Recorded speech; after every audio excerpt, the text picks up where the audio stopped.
6 mil cientistas hoje, de Stanford e de Harvard, estão dizendo que o que a gente deve fazer nesse momento é seguir a onda da imunidade de rebanho, que a população jovem e saudável deve circular, preservando pessoas mais velhas e mais doentes. Agora, a pergunta que eu te faço, e as pessoas de Stanford, e aos cientistas, e ao Samidana, e a você, é a seguinte: não era isso que deveria ter sido feito, meu Deus? Desde o início. 10 segundos. Todas as pessoas foram isoladas. É uma utopia isolar só velhos e doentes. Mas assim, o prejuízo de dignidade, de trabalho, de fome, de miséria, de exclusão social, de desigualdade social congelada, foi terrível em nome de um erro de isolacionismo. E aí as pessoas criticaram o nosso querido, que eu sei que você gosta muito dele também, o presidente Bolsonaro, como genocida. E agora percebem, o Mandrião, o genocida, e Osmar Terra tinham razão. O que você acha de tudo isso, Tico? Pergunta longa. O Adriles, olha só, eu vou falar com bastante, vou ser bem breve. Eu perdi um amigo, né, que é o Rodrigo, que é jornalista, que ele partiu por conta do coronavírus. Ele, uma semana antes, Rodrigo Rodrigues, né, ele ia fazer uma apresentação de uma live do Detonautas. Sim. E acabou não indo. E eu fiquei muito mal por causa disso, porque eu tinha um carinho muito profundo pelo Rodrigo, ele era uma pessoa muito especial. E eu tive agora aqui na minha casa uma experiência muito delicada, porque a gente teve suspeita de coronavírus aqui na minha casa. E eu sou uma pessoa privilegiada, eu moro num lugar que dá para isolar as pessoas. Perfeito. Então eu consegui isolar, no caso, meu filho, que estava com suspeita, e a minha esposa, que estava com suspeita. Mas eu tenho um lugar que eu moro numa casa que tem 3 quartos, então eu consigo isolar. Perfeito. Eu acho que a maioria das pessoas que moram no Brasil, na situação que a gente tem no Brasil, de comunidades, de favelas, etc., não tem essa condição que eu tenho, que você talvez tenha, de isolar as pessoas dentro de um quarto. É muito difícil, cara, você lidar com a questão do coronavírus dentro de casa. Primeiro que você tem um abalo psicológico enorme, porque eu, por exemplo, tenho 2 filhos que são asmáticos, então eles estão dentro do grupo de risco, né? Então eu segui o protocolo que foi apresentado pela ciência. Se a ciência no futuro chegar e falar, não, a gente se confundiu, pelo menos eu protegi os meus filhos dentro daquele momento.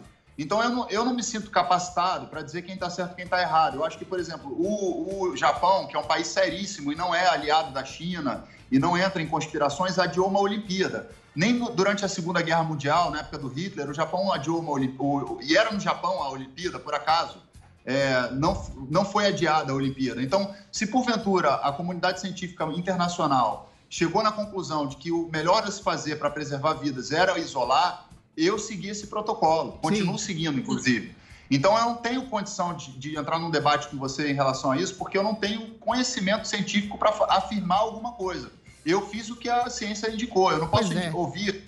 Por exemplo, o ministro do Bolsonaro na época, que era o Mandetta, ele veio a público falando que era para a galera cumprir o isolamento.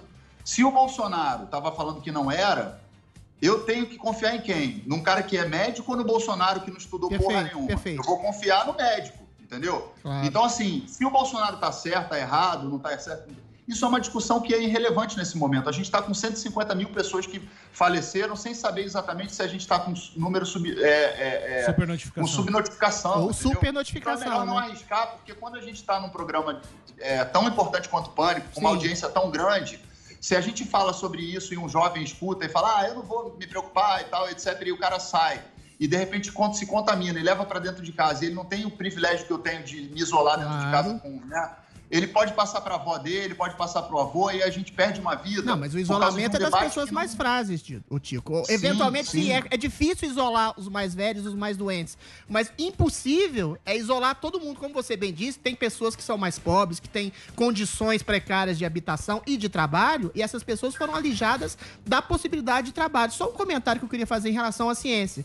Eu também sou crédulo da ciência, mas a questão que se coloca, Tico, que é muito fundamental, é que a ciência é um conjunto de hipóteses levantadas ao longo do tempo. Não houve tempo para fazer essas hipóteses e essa decisão do isolamento, que é uma decisão medieval, foi feita de maneira completa, assodada e completamente anticientífica. A ciência agora está percebendo como combate o vírus e parece que tudo indica, a ciência está concordando com a intuição de um Bolsonaro ou com a percepção de um Osmar Terra, que dizia que toda epidemia, toda pandemia tem um começo, meio e fim. Não, mas não é isso. Então, mas não é isso. Não é isso. É o que Stanford está falando, é o que Harvard está falando agora.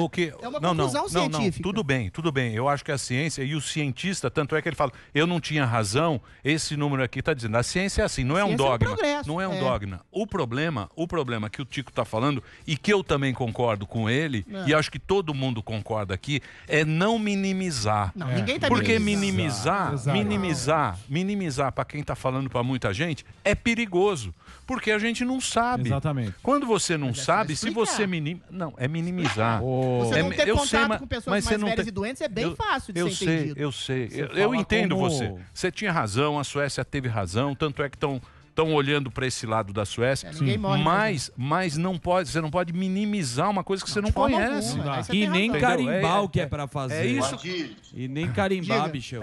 Eu só acho que a gente tem que considerar o fato que a Suécia é um país com características sociais diferentes do Brasil, né? Então a gente também tem que tomar cuidado, porque assim, as vidas que perderam, que a gente perdeu durante essa pandemia, elas são muito importantes.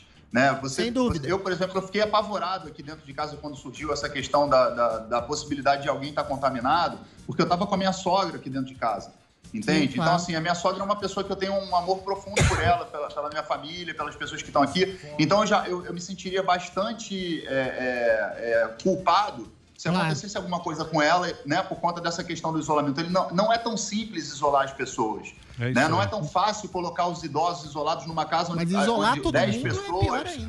É isso aí. 10 pessoas têm que circular na rua para uma trabalhar, para fazer alguma coisa. Então, eu acho que é muito delicado esse assunto e a gente não vai ter como resolver isso agora. Eu acho que no futuro, talvez a gente possa voltar e falar, pô, o Adílis e o Bolsonaro tinham razão. Nesse momento, eu acho que ainda é breve também para poder chegar a essa conclusão, sabe? Eu acho que a gente tem que tentar poupar vidas. Eu acho que esse é o nosso trabalho como artista, como imprensa, etc., é dar munição para as pessoas se protegerem.